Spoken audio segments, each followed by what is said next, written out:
épargne le milieu. Oui. Un nom trop lourd, il ne faut pas que la chaîne tremble hein, de l'ouest du pays, la Côte d'Ivoire. Donc c'est Gomé, Bossoignon, Josué. Quand tu prononces ça d'une certaine façon, ça passe. Voilà, petit BT. Voilà, donc c'est Joe TNT. Moi, c'est Boaz Anou Désiré Martial, alias Mehdi TNT. Alors, on se rencontre lors d'une battle de danse. Et juste après la battle, lui, il avait un groupe de danse. Et moi, j'étais dans un groupe de chant. R&B, rap, avec José, Michael Abi. Mais on avait cette passion commune qui était la danse dans un premier temps. Donc on se rencontre, on forme le groupe Team de rue. On était 8. Ensuite, par la force des choses, je tire Joe dans mon monde qui est la musique, le chant. Mais il chantait déjà à l'église aussi, mais c'était pas R&B. Oui, c'était différent, hein? C'était la basse. Les titres de chorale, par exemple. Ouais. Oh, l'éternel des dieux. C'est ça qu'il chantait. On a fait que c'est tu on est arrivé là. Tu vois, c'est un autre truc. Et chemin faisant, moi à côté, j'ai créé le groupe TNT, nous étions 5. Avec Joe, ça faisait 5 personnes. Ouais. Et de fil en aiguille, on est resté que 2. Il n'y a pas eu par là, hein. Ce sont nos amis jusqu'à présent. Il y a un qui est styliste aujourd'hui, un grand styliste de la Côte d'Ivoire très connu. L'autre travaille sur une plateforme pétrolière.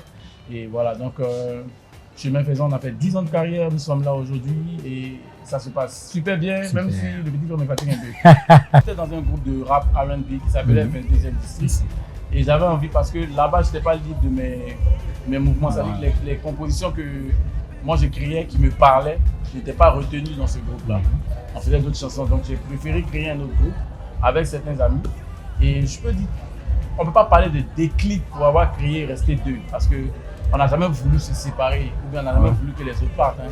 C'est pas ça le déclic. Je pense qu'on est né avec cette fibre artistique et c'est l'abnégation, l'envie de persévérer dans ce qu'on faisait qui a créé tout ça en fait. Il n'y a pas vraiment de déclic pour dire c'est ça qui a fait. Mais si vous me dites qu'est-ce qui a créé le déclic de notre succès, là je peux vous dire. Mais pour l'autre là, c'est Dieu. Mais pour le succès, je pense qu'il y a un travail en amont. Il y a un gros travail qu'on a fait sans s'en rendre compte déjà. Parce que, comme il le disait tantôt sur une chaîne, il y a un stade ici qu'on appelle le stade de Hongrie. On partait à 19h, on chantait, on se disait que tout le stade là c'était un concert, il y avait 20 000 personnes, c'est comme ça on s'imaginait. Et on bossait. Comment on fait les déplacements scéniques, comment on fait crier le public si le public est froid. Toutes les configurations d'un concert, on bossait cela. Et on a pris le temps, quand on faisait sortir nos titres, d'écouter ce que les gens disaient. Au début, on faisait du R&B alors qu'on dansait.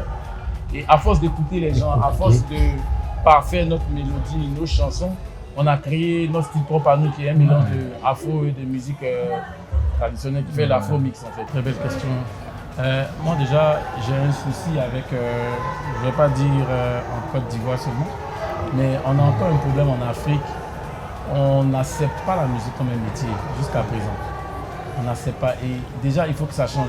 Si on aspire à ce qu'il y ait un professionnalisme énorme dans le showbiz en Afrique, il faudrait déjà que les gens acceptent le fait que ce soit un métier. Quand on sait que telle profession est un métier, c'est un travail noble, on commence maintenant à penser à encadrer ce travail-là, cette profession, ce secteur-là, avec des lois, avec des décisions. Mais quand on a l'impression que les artistes sont des gens qui n'ont pas réussi leur vie et qui se jettent dans la musique, il y a un problème. Ça fait longtemps qu'on parle de beaucoup de problèmes que les artistes vivent, mais si ça a perdu, c'est justement parce que nos autorités même n'ont pas encore compris ou n'ont pas encore accepté le fait que ça soit un métier, comme tout autre métier. On paye des impôts, il y a des écoles de musique. Donc moi c'est ça, j'aspire à ce qu'il y ait vraiment une implication de tout un chacun. Et puis on va pouvoir parler après. Parce que si nous sautons les étapes pour dire oui, la musique en Afrique ça marche, je dirais non. Parce qu'aujourd'hui je vais vous dire, si un artiste gagne $1 million par exemple, ça sous-entend que si c'est bien encadré, il pourrait en gagner $10 millions. Mais c'est pas encadré. Donc il faudrait qu'on y pense vraiment.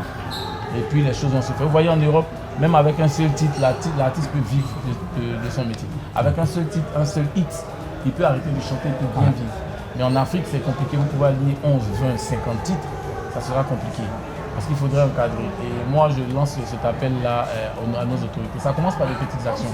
Par exemple, vous voyez, quand on va faire des papiers administratifs, il est difficile de voir profession artiste.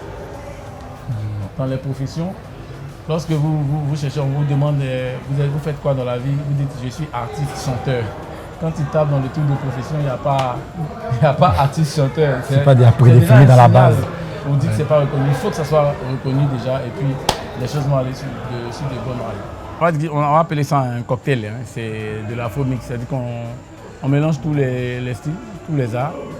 Vous pouvez nous retrouver sur du Lekine, comme on l'a chanté tout à l'heure, avec un peu de rock là-dedans, avec de l'urbain. Donc on va dire qu'on fait de l'afro-pop. En vrai, c'est de l'afro-pop, variété, et avec notre touche, quoi. On s'inspire de tout, on fait comme les artistes qui font ça là. Depuis qu'on est petit, non mais sérieux, on s'inspire de tout. Et on s'appelle les fils de la joie. Donc ça veut déjà tout dire, ça veut tout dire. Ça veut dire que notre souci, c'est de faire danser les gens. Notre producteur, le premier producteur qu'on a eu, le deuxième producteur, M. Thierry Kouassi, lui, il a appelé ses amis. Il y avait le concert de Fleuve au Palais de la Culture, à la 10 000.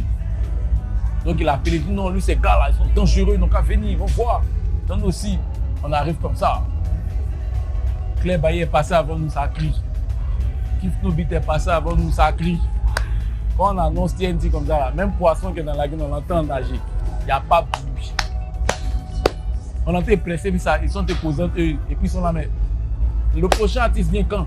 Entendons la pièce danser. Nous, on entend chanter. Ils nous disent le prochain artiste vient quand? Quand on a descendu des scènes, on est parti.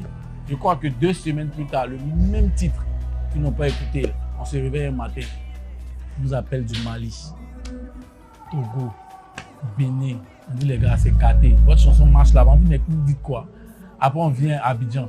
Là on ne peut plus. Les parents t'appellent. On se dit ah non c'est comme ça le succès là. Tu es chez toi parce que puis on t'appelle. Tu sais quoi, ben moi je te dis que oui.